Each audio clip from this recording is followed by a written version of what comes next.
오늘 우리가 읽은 누가복음 13장은 크게 5 문단으로 나눌 수가 있습니다.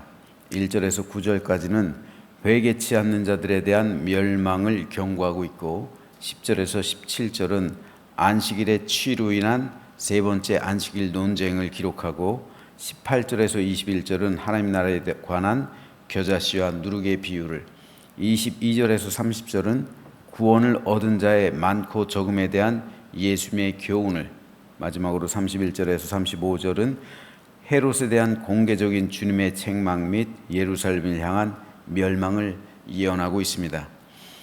오늘은 이 가운데서 18절에서 21절에 기록된 하나님 나라에 관한 겨자씨와 누룩의 비유에 대해서 잠시 살펴보겠습니다. 그러므로 예수께서 이르시되 하나님의 나라가 무엇과 같을까? 내가 무엇으로 비교할까? 마치 사람이 자기 채소밭에 갖다 심은 겨자씨 하나 같으니. 자, 여기서 채소밭이라는 말을 주목해 봐야 합니다. 당시에 채소밭은 상당히 드물었어요. 왕궁이나 혹은 귀족들의 집에만 있는 밭이 채소밭이에요. 따로 채소를 위한 밭을 일국에는 옥토밭이 필요하잖아요.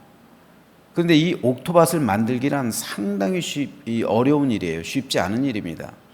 그럴 때는 채소밭을 관리하기란 굉장히 어려워요. 아합이 채소밭을 탐내가지고 사람을 죽이잖아요. 자기의 채소밭을 만들려고. 그 밭이 옥토밭이었기 때문에. 그런데 채소밭에다가 뭘 심는다고요? 겨자씨를 심는다고요. 이건 말이 안 되는 거예요. 겨자씨는 아무 데서나 자라는 거예요. 겨자씨는 들풀 같아요. 잡초같이 여긴다고요, 사람들이. 겨자씨 가지고 뭘 해요, 그거? 지금은 겨자 이거 만들어가지고 먹기라도 하지. 그 옛날에는 겨자씨가 마치 오늘날 뭐라고 말을 할까요? 아무 쓸데없는 그냥 잡초예요. 그런데 그 잡초를 채소밭에다 갖다 심었다고요. 천국이 그와 같대요. 이를 통해서 예수님께서 말씀하시는 것이 뭡니까? 이거 전에도 무화과 나무의 비유가 있잖아요. 자기 밭에다가 무화과를 심었대. 이것도 말이 안 돼요. 밭에다 포도 같은 걸 심는 거지 무화과는 아무 데서나 자라는 거예요.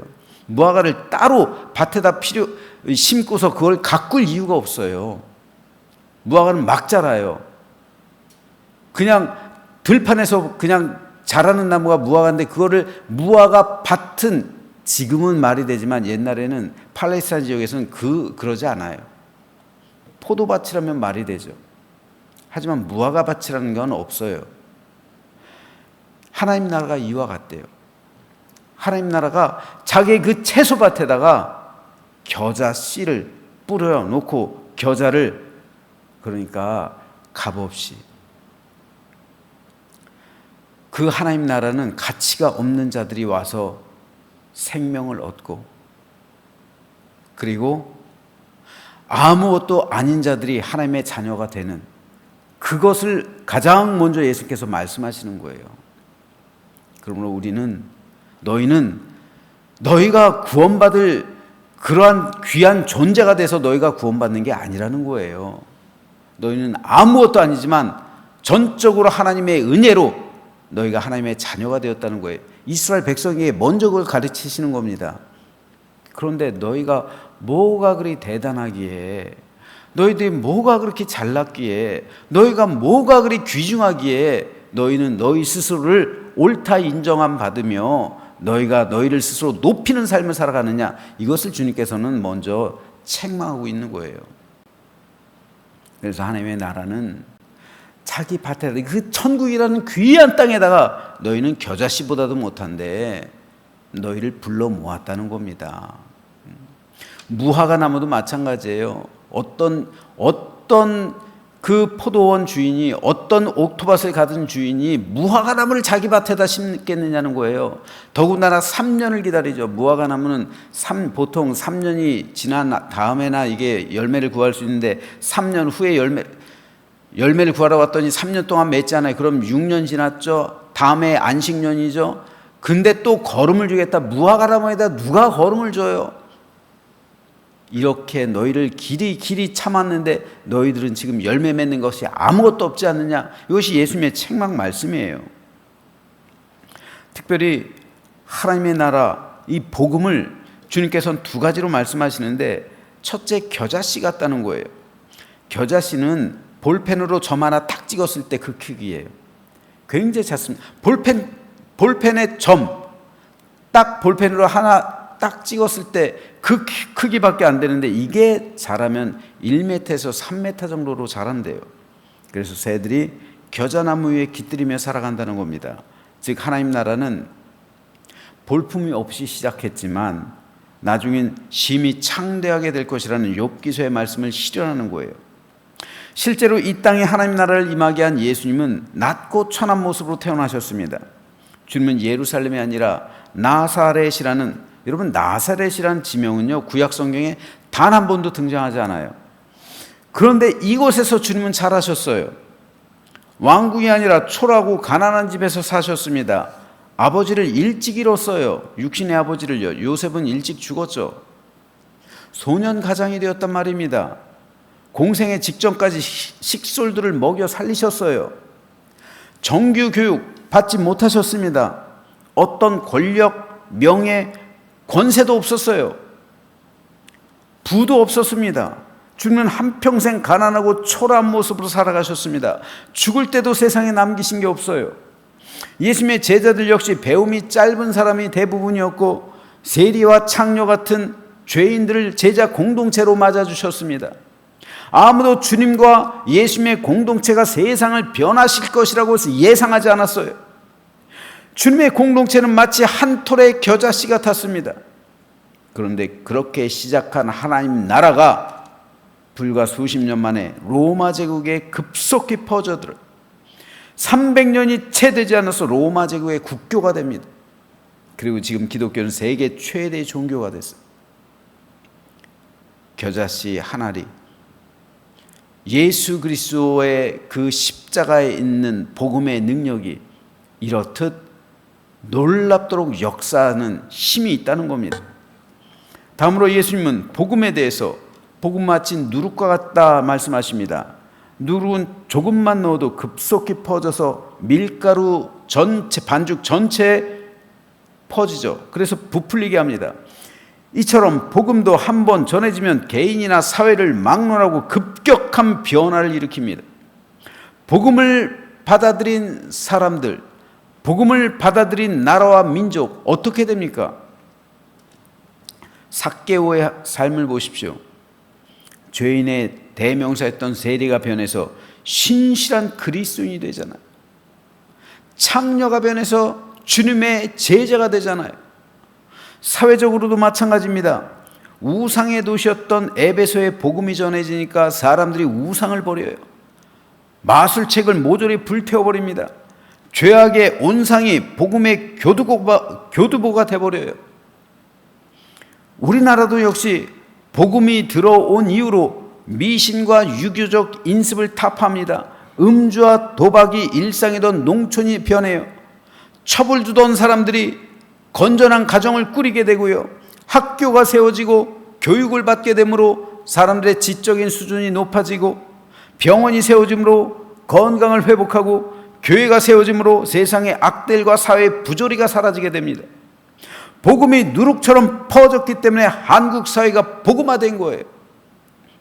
반면에 인본주의적인 사상이 누룩처럼 퍼져버린 북한 사회는 공산주의화가 돼.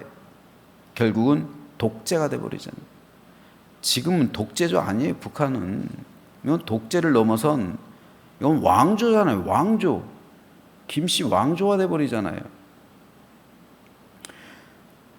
그러므로 우리는 복음이 이 나라, 이 민족 가운데 누룩처럼 퍼지게 해달라고 기도해야 됩니다. 그러니까 북한 정권에서 제일 두려워하는 것 중에 하나가, 제일 두려워하는 거죠. 이 복음이에요. 복음. 복음이 퍼지면 북한은 무너지는 거예요. 그러니까 우리가 북한에 있는 지하교회를 위해서 진짜 처절할 정도로 기도해야 돼요. 복음이 퍼져야지 북한이 변화되지 정치로 됩니까 이게? 정치로 되는 게 아니에요. 정치는 나누잖아요. 정치 때문에 이 나라 이 민족이 이 모양 이 꼴이 됐잖아요. 정치 때문에. 지금도 정치 때문에 똑같은 한국 사회가 지금 분열되고 있잖아요. 정치 가지고 하나가 돼요? 여러분, 정치로 이 민족을 풀 생각하면 안 되는 거예요. 여당, 야당, 보수, 진보, 그거 아무것도 아니에요, 여러분.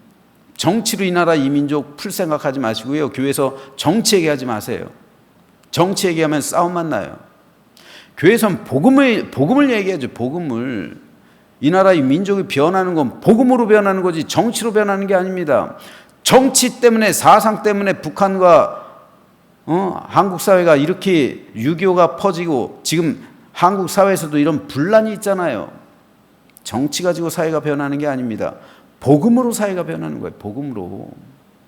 복음으로 북녘 땅이 변화되는 것이고요. 복음으로 정치권이 변하는 겁니다. 복음으로 사회가 변하는 거예요. 지금 이 나라 이 민족 가운데 이 사회가 분열되는 가장 큰 이유가 뭡니까? 복음의 능력이 없어요. 지금 교회들이. 복음의 영향력이 없단 말입니다. 이 복음의 선한 능력이 교회들마다 없기 때문에 교회들에서 정치인들을 배출하지 못하는 거예요. 예전엔 1%밖에 안 됐던 사람들이 다 교회에 나왔어요.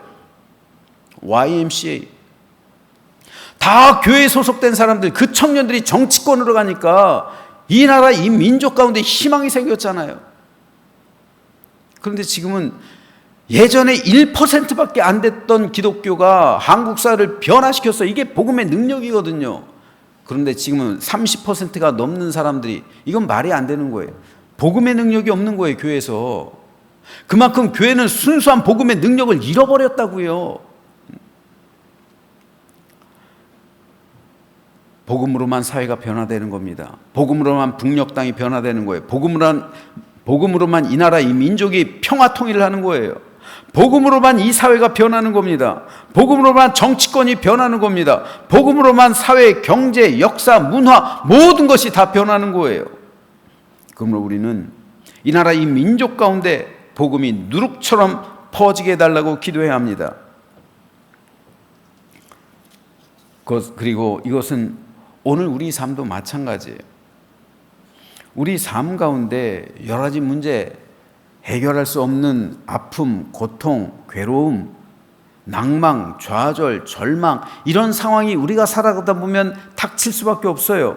하지만 예수님께서 말씀하시는 것이 뭡니까? 너희가 겨자씨만한 믿음 하나가 있으면 이 산더러 들려 바다에 빠지라 해도 그대로 될 것이다. 우리에게 있는 겨자씨만한 그 믿음 하나, 누룩 같은 믿음이 우리에게 있다면 하나님께서 나와 함께 하시면 그 작은 믿음이 퍼져서 큰 믿음의 결실을 만들어낸다는 겁니다. 내게 있는 그 순수하고 작지만 그러나 겨자씨 같은 그 믿음, 누룩 같은 그 믿음이 내 안에 있으면 풍성한 은혜로 내 삶을 채워주신다는 거예요. 믿음은 곧 불과 같습니다.